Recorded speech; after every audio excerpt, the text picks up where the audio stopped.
Do you guys ever get that Cypher from the Matrix moment where you want to just go back to sleep again? Like, I'm just in a permanent state of alarm these days. Now that it's mainstream, now that the conspiracy theories went mainstream, and I won't say everyone's talking about it, but everybody's talking about the surface level, and they don't know the horror underneath it that we've all learned about in our conspiracy theory days, like Agenda 21 and all that kind of stuff, like 4 years ago. Like the whole Bill Gates thing now is injecting cows. He's injecting cows with vaccines that apparently change the stomach, because that's apparently how vaccines work now. And I was in a coffee shop the other day, and I've never looked for the brand of a milk bottle before, but I went into the coffee shop and I saw them pouring Ola into my coffee in my little milk jug, and it looked like transparent and shit. And it looked like it reduced me fat. I was like, no, I'll just have it black, please. And it's everywhere now, though. You know what I mean? It's carbon footprints and just everywhere, just everything. You know what I mean? It's the system is here now. It's here, and it's like I almost want to not know, because I know a few guys at work, and you can see the kind of like the waking up, but they're blaming the wrong people. They fell for the red herrings. They fell for the little dangly keychains, and they're turning towards the wrong heroes. They're not just trusting themselves, you know what I mean? But the guys at work are starting to notice it. And it's like we're surrounded by panic now.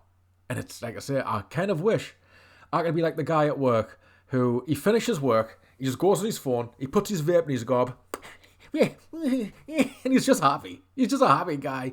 He's content with whatever his wife lets him have, you know what I mean? He's just happy. He's just a happy-go-lucky guy. And it's like, do you realise that the vape's probably killing you? Like, if the government wants you to do something for free, it probably ain't good for you. Doing something that's healthier than smoking doesn't mean it's healthy. Playing Russian roulette with one bullet is better. It's healthier than playing it with two. Still a bad idea, you know. But I've had a few moments when I've been watching the news these days, like they say, the Keir Starmer thing, how he's just pushing all of this Davos shit. And it's like, oh my God, it's like it's all coming. Like the snooping in the bank accounts, he actually said reducing carbon net zero for 2030. Like, he said the thing. You know what I mean? Like the Prime Minister of the country said the thing. You know what I mean? It's like, holy shit. It's like, it's not a future thing. It's right now. Shit, man. Shit.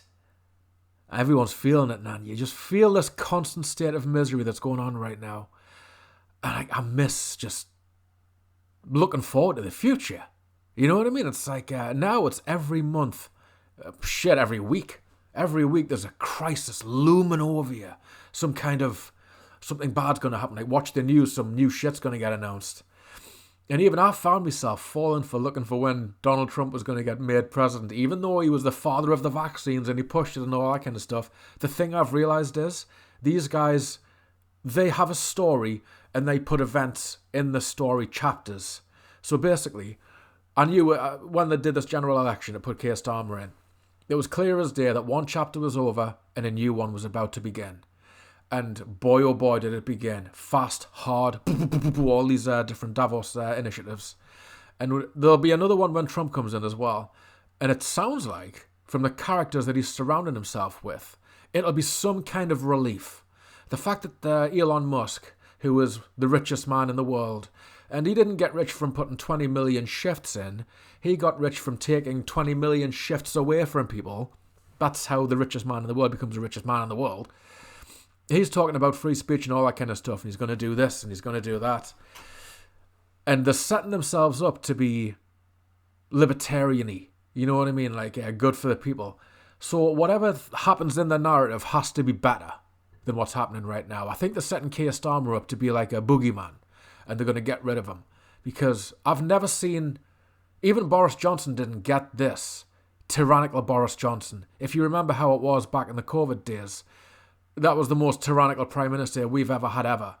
Like, if you look at history, nobody's ever locked the country down, and nobody's done that, and nobody's, I don't want to say too many keywords, because I think my videos are getting put down anyway. But anyway, he was the most tyrannical prime minister we've ever had, and he didn't get the hair Keir Starmer was getting. So he's being set up for something. I think he's gonna exist to push through all of these uncomfortable rules, see how far we'll tolerate it, and then as soon as it gets unbearable, they'll just take him back out again. And who they're going to put in instead? I wouldn't mind seeing Corbyn. That'd be nice. But it's probably going to be Farage.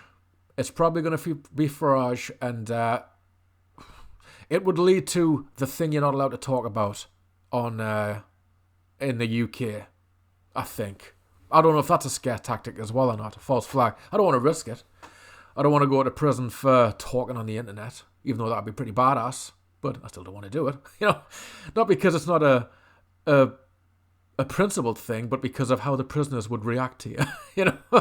What are you in for? Did you go on a killing spree? No, I was talking about something on get over that fucking chair, man. Shit. Nah, so but I think that's coming, and that's a scary fucking time.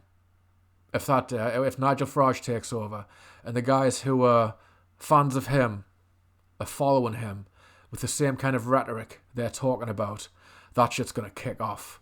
And that's very worrying, because I didn't even know this thing existed.